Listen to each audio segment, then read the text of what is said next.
All right, let's dive right into this. Today, we're unpacking one of the most massive, millennium-spanning epics in all of human history, the complete life cycle of Rome.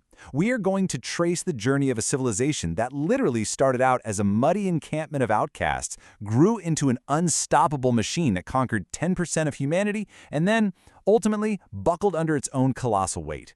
So why does this matter to us today? Well, because understanding how a machine this big finally broke down is pretty much the ultimate masterclass in how empires rise and fall. To make sense of 1,000 years of history, here's our roadmap for the explainer. 1. Origins of the machine. 2. Clash of the superpowers. 3. Forging the Roman Empire. 4. Cracks in the armor. And 5. The final collapse. We're going to zoom in and out to really see exactly how Rome was built and exactly why it fell apart. Okay, Section 1. Origins of the Machine. Rome's Beginnings. Honestly, the foundational myth of Rome is just wild. Supposedly, it kicked off in the 8th century BC with twin boys, Romulus and Remus. They survive an assassination attempt, get nursed by a literal wolf, and then populate their new outlaw city by famously kidnapping the women of a neighboring tribe.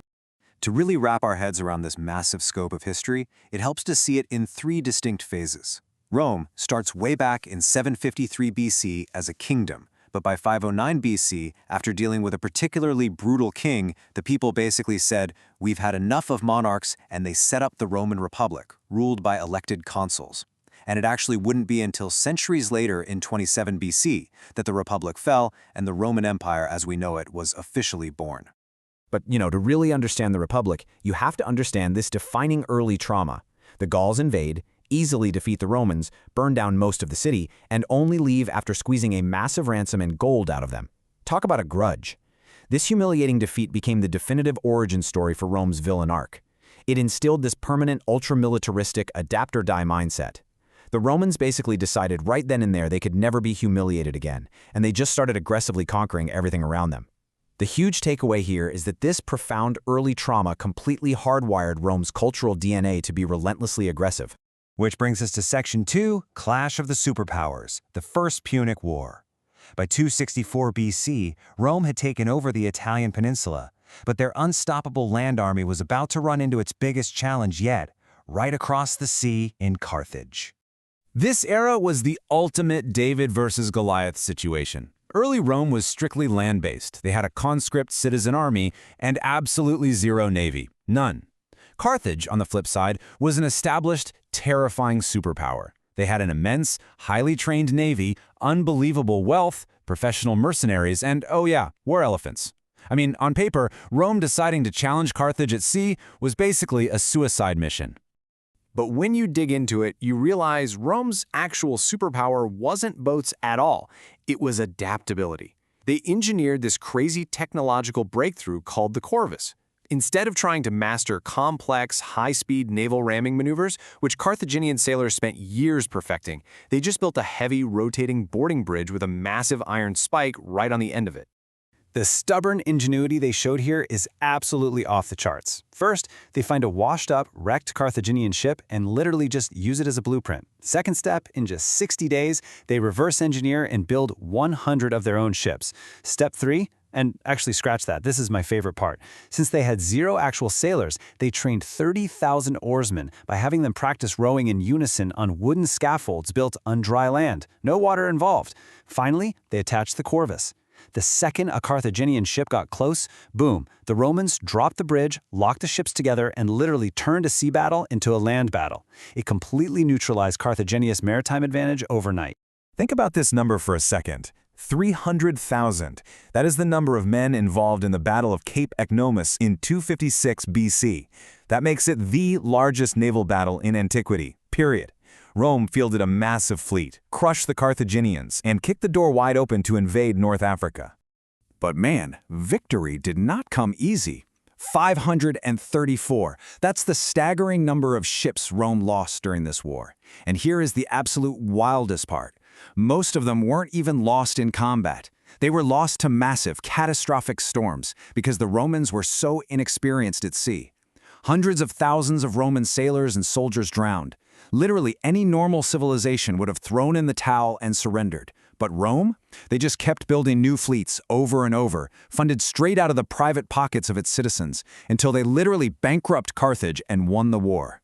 So let's zoom back out to the macro perspective for Section 3, Forging the Roman Empire, from Republic to Empire.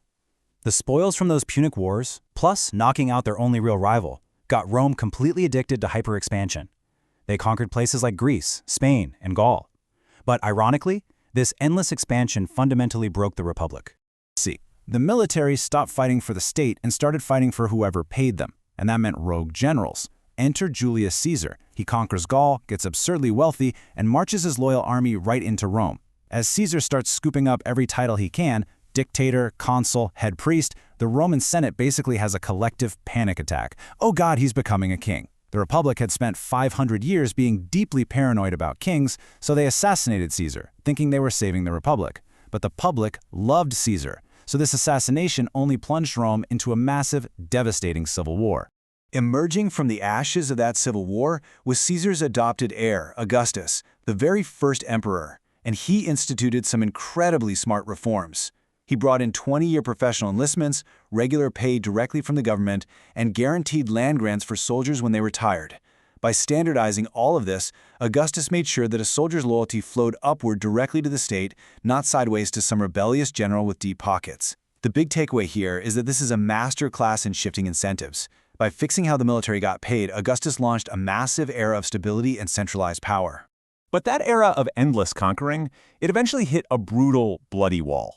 In 9 AD, Rome suffered a catastrophic betrayal in the Teutoburg Forest. A trusted ally, a guy named Arminius, realized that to outsiders, Roman rule just felt like the quiet suffocation of their own culture. So he lures 3 Roman legions deep into a forest ambush and slaughters 20,000 professional soldiers in a matter of days. This massive trauma forced Augustus to change policy forever.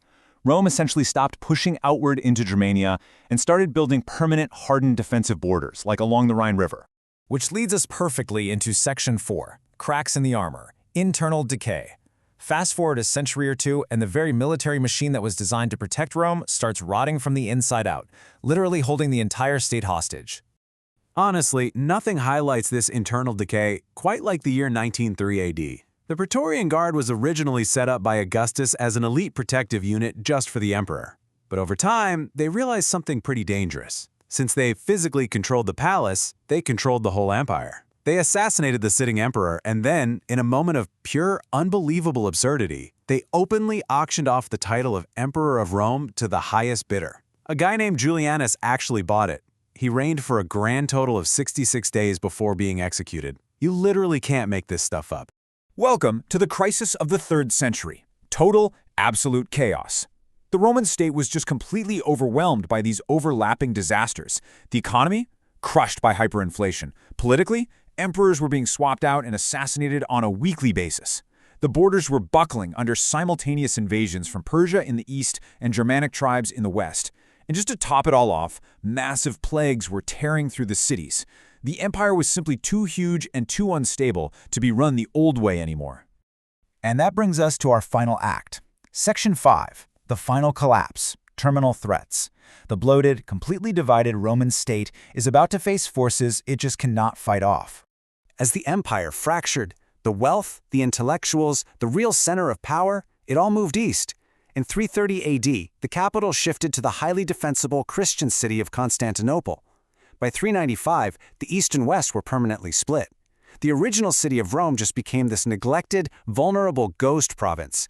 It got sacked by the Visigoths in 410, sacked again by the Vandals in 455, until finally, in 476 AD, the last Western emperor, who was ironically named Romulus Augustulus, was just politely asked to step down by a Germanic commander. There was no epic final boss battle, just a whimper.